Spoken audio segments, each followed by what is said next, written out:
The Olympic qualification final is here. Samoa taking on Papua New Guinea. Two sides who have been on a tear throughout the Oceania Sevens competition, and now they go head to head in what could be the most important game for these two sides in a very long time. Whoever wins, like I said, not just qualify for the Olympics, they also challenge the winner of New Zealand versus Fiji. So two massive games in a row. But of course, first, the Olympic qualification will be on the minds of these two sides. And in this preview, we're going to be looking through at their previous fixtures, their key players to watch out for, alongside a prediction at the end of who we think will be walking away with this finals victory. But we will start, first of all, with Samoa. Now, they have been tremendous throughout the Sevens competition, and they have something pretty unique about them in terms of the stats. And that is that they are yet to concede a single point throughout this Oceania Sevens competition. They have played 4 matches, and they have still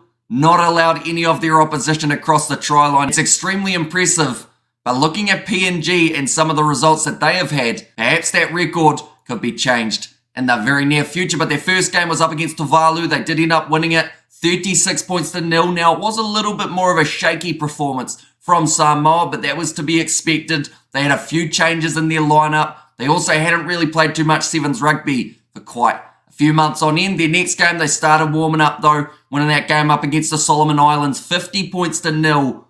And I think that was the moment that a lot of people realised Samoa were the real deal. Now, Solomon Islands, up till that stage in the Sevens competition, had had a couple 50-point wins as well.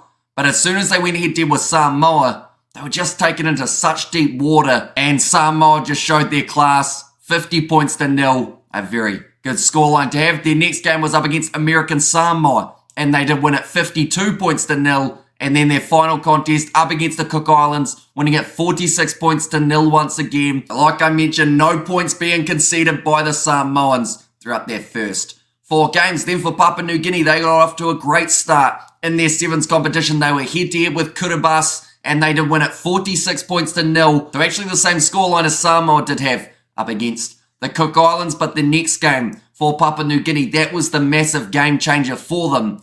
And it was the game up against Tonga. Now, the game took a little bit longer than first anticipated. Reason for that, lightning strikes in the area meant that it was delayed by about an hour, and they only had 90 seconds remaining in that contest. But it's what PNG were able to do in those final 90 seconds that managed to get them the victory. They were actually down 21 points to 19. They had a scrum just inside of the 22, and scoring that last-minute try to secure themselves a spot in this finals matchup. Their next game was up against Nauru. They did win it 31 points to 5. And then their last group stage fixture, it was up against Vanuatu, winning 55 points to 7. So they have conceded a few tries along the way, Papua New Guinea, but they have still got more than enough attacking prowess to be able to take on the Samoans here for Olympic qualification. But now moving on to the key players for the Samoans. Of course, we're seeing some familiar faces, whether that's Va'a Pilamaleko, Vauwasa Afasua, Motu Opitai, Nauli Vaia,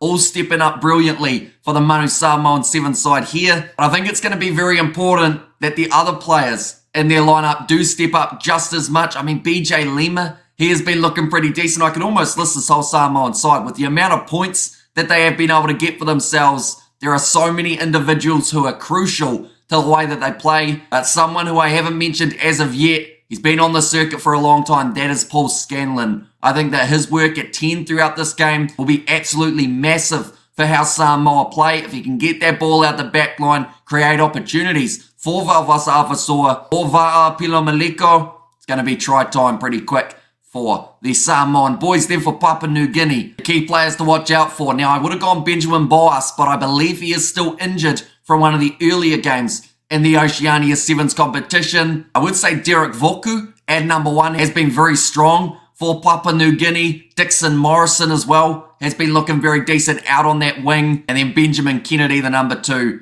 another player to certainly watch out for PNG in this contest. I think we're going to see a lot of players for Papua New Guinea that some people maybe haven't even heard of up until this Oceania Sevens, creating a name for themselves. Definitely, if they can qualify for the Olympics. I can't state enough how absolutely massive that would be, not just for Samoa, who are expected favourites to be able to go on to the Olympics, but for Papua New Guinea, who are predominantly a rugby league nation. to win in this match and move on to the Olympics in Rugby Sevens, that is a huge accomplishment and something that will grow the game of sevens and grow the game of rugby in Papua New Guinea drastically. Even what they've done up to this point will still have that same effect, of course. But now we move on to the prediction. Who's going to walk away with this victory? Now, I do have to say, this is one of those games that could be a mismatch. And I say that hesitantly because of what PNG were able to do up against the Tongans. But normally when Tonga play Samoa, the games are a bit lopsided. And I have a feeling that Samoa, if either of these sides were to run away with it by a large margin, it would be the Samoan team. But if Papua New Guinea can keep it close, at the end of the day, it's only 14 minutes. If you score more points than your opposition during those 14 minutes, you win the game. Can PNG do that though?